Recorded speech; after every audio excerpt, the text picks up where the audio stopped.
Armagh, an ancient and historically significant settlement, has been central to Irish life for over 3,000 years.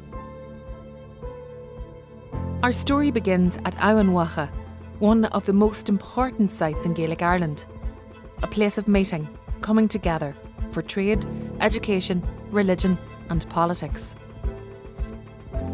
The resting place of high kings, the home of the Book of Armagh, a place of learning, of story and song.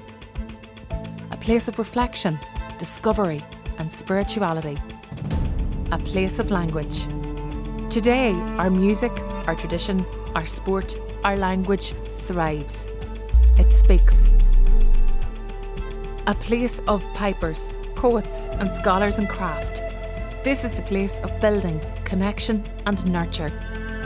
Aonach Mhacha provides first-class performance and exhibition space, conference and seminar rooms, a media suite, offices, hot desking facilities, classrooms, gift shop and cafe, rooftop terrace, community meeting rooms, tourism and visitor information, guided heritage tours and social enterprise incubation space.